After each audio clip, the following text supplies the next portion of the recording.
प्यारे बच्चों, हम ऑर्गेनिक केमिस्ट्री के बेसिक के बारे में जानना चाहते हैं कि ऑर्गेनिक केमिस्ट्री होती क्या है। सबसे पहले तो ऑर्गेनिक केमिस्ट्री के जितने भी कंपाउंड होंगे, जब शुरुआत में ऑर्गेनिक केमिस्ट्री की स्टडी की गई, सबसे पहले ऑर्गेनिक केमिस्ट्री की स्टडी 1780 में की थी। किसने की थी? बर्जलिस ने। किसने की थी? बर्जलिस एक केमिस्ट था। क्या बोला बर्जलिस? कि बर्जलिस ने बोला, अपनी एक थ्योरी दी जिसका नाम था whittle theory, whittle force theory. क्या नाम रखा? Whittle force theory. उन्होंने बोला कि जितने भी लिविंग मैटर होते हैं, जो लिविंग मैटर का मतलब जो आपके जो लिविंग होती है, जो आप जो जो चीज़ें आपकी, जैसे लिविंग में प्लांट आ गए या एनिमल आ गए, प्लांट और एनिमल्स, कि जितनी भी लिविंग मैटर होते हैं वो उनके अंदर ऑर्गेनिक कंपाउंड होता है, और वो ऑर्गेनिक कंपाउंड आपका प्लांट या एनिमल में बना होता है। तो सबसे पहले बताया गया कि ऑर्गेनिक कंपाउंड जो आपके ऑब्टेन्ड किए जाएंगे या उनका जो सोर्स होगा, या तो प्लांट होगा या एनिमल होगा। ये सबसे पहले किसने बताया? बर्जलिस ने बताया।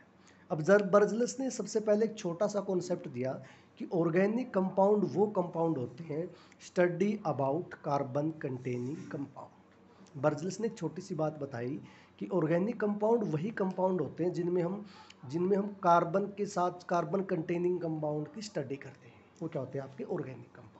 जैसे सिंपल एग्जांपल बताया उसने, glucose, sucrose, vinegar, formic acid, citric acid, fuel, CNG, LPG, food, carbohydrate, protein, fat.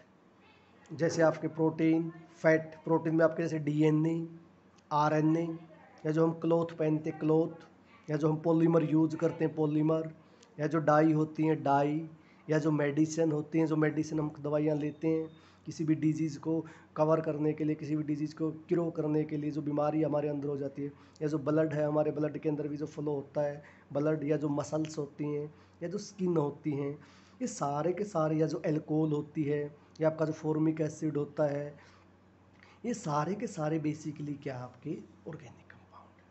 Simple ये बात बोली कि जो लिविंग थिंग्स से बने हो, या किसी प्लांट से बने हो, या एनिमल से बने हो, वो सारे के सारे क्या होंगे? Organic compound. अब दिक्कत क्या है कि कुछ ऐसे कंपाउंड मिले जिनके अंदर कार्बन तो था लेकिन वो ऑर्गेनिक नहीं थे। Example, carbon monoxide, carbon dioxide, calcium carbonate, calcium bicarbonate, sodium carbonate, potassium cyanide, sodium cyanide, कुछ आपके carbonate, carbide, aluminium carbide, calcium carbide, magnesium carbide. तो ये कुछ इनऑर्गेनिक कंपाउंड थे जिनके अंदर कार्बन तो है लेकिन ऑर्गेनिक कंपाउंड नहीं, मतलब ये कुछ मिनरल कंपाउंड्स है। बेसिकली हम क्या बोलेंगे इनको? मिनरल कंपाउंड, जिनके अंदर कार्बन है, लेकिन कार्बन है, कार्बन होने के बावजूद भी ये ऑर्गेनिक कंपाउंड नहीं है। तो इसके बाद वूलर आया 1828। वूलर, एफ वूलर, 1828। उन्होंने क्या बोला कि अमोनियम साइनेट को जब हम हीट कर देते हैं तो due to rearrangement of atom आपको यूरिया बन जाता है। क्या बन जाता है आपका? यूरिया। तो अमोनियम साइनाइड आपका क्या था? एक इनऑर्गेनिक कंपाउंड था, मिनरल कंपाउंड था, या जो आपका रॉक से या को मिनरल से इनऑर्गेनिक कंपाउंड था, और उससे क्या बना दिया? ऑर्गेनिक कंपाउंड बना दिया। तो बेसिकली वुलर ने तो क्या बताया था कि ऑर्गेनिक कंपाउंड वो होंगे जो आपके लिविंग थिंग्स से बनेंगे, लिविंग मैटर से बनेंगे, या प्लांट होगा, या आपका क्या होगा? सिंपल सा कोई एनिमल होगा। लेकिन यहाँ तो क्या हुआ? इनऑर्गेनिक कंपाउंड से आपका क्या बन गया? Organic compound. This is the first compound synthesis in lab.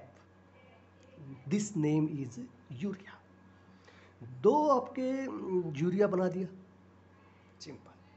तो वुलर ने एक सिंपल सी सिंथेसिस बताई कि अमोनियम साइनाइड से हम क्या बना सकते हैं? यूरिया। और this is the reaction type rearrangement of atom, rearrangement of atom, कि जब अमोनियम साइनाइड को हम हीट करते हैं तो एटम का रीअरेंजमेंट होने के कारण आपका क्या बन जाता है? यूरिया। क्या बन जाता है आपका?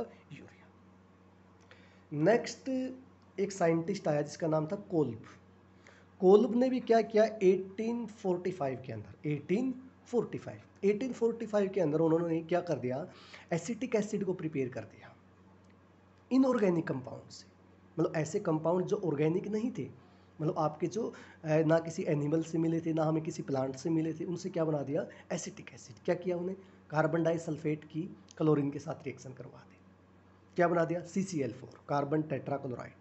उसको क्या कर दिया, हीट कर दिया। हीट करने से क्या हो गया, वो डिकम्पोज, क्या हो गया, डिकम्पोज। क्या बन जाएगा, CCl2 double bond CCl2 टेट्राक्लोरो ethylene, टेट्राक्लोरो ethylene. फिर क्या कर दिया उसमें, एक्वस पानी के साथ, एक्वस में सॉल्यूशन लिया पानी के साथ और क्लोरीन को ऐड कर दिया, क्लोरीनेशन कर दिया एक्वस सॉल्यूशन के साथ। तो क्या बन गया वहाँ पे आपका क्लोरो एसिटिक एसिड। और क्लोरो एसिटिक एसिड का फिर क्या कर दिया, इलेक्ट्रोलिसिस के प्रोसेस के द्वारा रिडक्शन कर दिया, तो क्या बन गया, एसिटिक एसिड। ऐसे एक साइंटिस्ट आया जिसका नाम बर्थलट था। बर्थलट ने क्या किया, 1856 के अंदर आपका क्या बना दिया, मीथेन बना दिया। क्या बना दिया, मीथेन। सिंपल उन्होंने क्या किया, कार्बन कार्बन डाइसल्फेट की रिएक्शन करा दी हाइड्रोजन सल्फाइड के साथ। और रेड किसकी किसकी प्रेजेंस में, रेड हॉट कॉपर की प्रेजेंस में। रेड हॉट कॉपर की प्रेजेंस में क्या किया कि कार्बन डाइसल्फेट और हाइड्रोजन सल्फाइड की रिएक्शन करा के क्या बना दिया, मीथेन गैस, जिसे हम क्या बोलते हैं, मार्स गैस, मीथेन बना दिया। तो अब साइंटिस्ट के दिमाग में ये आया कि जो ओल्ड डेफिनेशन हमने दी थी कि study of carbon containing compound is called organic compound, but यहाँ तो इनऑर्गेनिक कंपाउंड से भी आपका क्या बन रहा है, ऑर्गेनिक कंपाउंड बन रहा है। तो क्या मॉडर्न डेफिनेशन के अकॉर्डिंग क्या बोले, study of hydrocarbon and it's derivative, hydrocarbon और उसके डेरिवेटिव की स्टडी को ही हम क्या बोलते हैं, ऑर्गेनिक कंपाउंड बोलते हैं। कि ऑर्गेनिक केमिस्ट्री में हम बेसिकली क्या स्टडी करते हैं, study of hydrocarbon and it's derivative. अब दूसरी बात ये आई कि स्टडी ऑफ हाइड्रोकार्बन जब हमने बोला है तो बेसिकली हाइड्रोकार्बन का मतलब क्या होता है। तो हाइड्रोकार्बन क्या होते हैं कि आपके हाइड्रोजन और कार्बन कंटेनिंग कंपाउंड, हाइड्रोजन और कार्बन कंटेनिंग कंपाउंड। तो हाइड्रोकार्बन में आपका बेसिकली हम 3 वर्ड पढ़ते हैं, एल्केन, एल्कीन और एल्काइन। कि एल्केन आपका क्या होता है, CnH2n+2। कि एल्केन आपके वो होते हैं जिसमें कार्बन कार्बन सिंगल बॉन्ड हो या कार्बन हाइड्रोजन सिंगल बॉन्ड हो, वो सारे के सारे कंपाउंड आपके क्या होते हैं, एल्केन होते हैं। सिंपल सा एग्जांपल क्या हुआ आपका, CH4 मीथेन। एल्कीन क्या होता है, जिसके अंदर आपका कार्बन कार्बन डबल बॉन्ड हो, तो जर्नल फार्मूला CnH2n। तो सबसे सिंपलेस्ट एल्कीन आपका CH2 double bond CH2, ethylene भी बोल देते, क्या बोल देते इसको हम, इथाइलिन। और थर्ड आपका हाइड्रोकार्बन से हम बोलते हैं एल्काइन, क्या बोल देते हैं, एल्काइन। एल्काइन का बेसिकली मतलब क्या होता है कि carbon carbon triple bond, CnH2n-2। Here n is number of carbon, n is number of carbon, जिसे हम क्या बोलते हैं, एल्काइन। इथाइलिन क्या बोल देते हैं, इथाइलिन। एसिटिलीन कई बार क्या बोल देते हैं, एसिटिलीन। एसिटिलीन आपकी वेल्डिंग पर्पज़ में काम आती है कि आप जब वेल्डिंग करते हो तो उसके जितने भी पर्पज़ होते हैं वहाँ क्या काम आता है, एसिटिलीन गैस निकलती है, एसिटिलीन यूज़ होता है आपका। तो सिंपल हाइड्रोकार्बन आपके बेसिकली अगर हम आप डिवाइड करें तो 2 टाइप से डिवाइड होगा। एल्केन को हम बोलेंगे सैचुरेटेड हाइड्रोकार्बन, और एल्कीन और एल्काइन को बोलेंगे हम अनसैचुरेटेड हाइड्रोकार्बन। सैचुरेटेड हाइड्रोकार्बन का बेसिक से मतलब ये हुआ कि कार्बन का आपका जो कंपाउंड है उसके अंदर कार्बन कार्बन सिंगल बॉन्ड या कार्बन हाइड्रोजन सिंगल बॉन्ड हो, उसे क्या बोलोगे आप, सैचुरेटेड हाइड्रोकार्बन। दूसरा, अगर आपको अनसैचुरेटेड हाइड्रोकार्बन का मतलब क्या हुआ कि कार्बन कार्बन या तो डबल बॉन्ड हो या कार्बन कार्बन ट्रिपल बॉन्ड हो।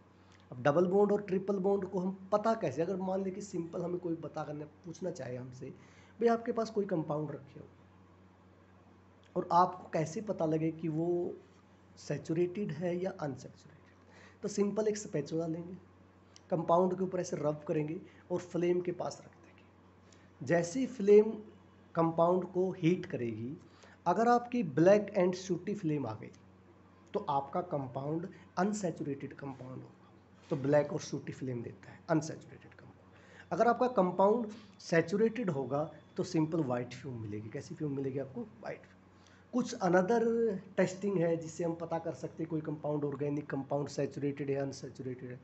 ब्रोमीन वाटर पास कर सकते हैं। जैसे ही ब्रोमीन वाटर में से आप अनसैचुरेटेड कंपाउंड को पास करोगे तो ड्यू टू अनसैचुरेशन या due to presence of double और triple bond in their compound, तो it is decolourise their colour, आपका जो ब्रोमीन वाटर का जो ब्राउन ब्राउन कलर है वो डिकलराइज हो जाएगा, कलरलेस हो जाएगा। सिंपल एग्जांपल हम कई बार बोल देते हैं KMnO4, basic KMnO4, Benedict test, क्या बोल देते हैं, बेनेडिक्ट टेस्ट।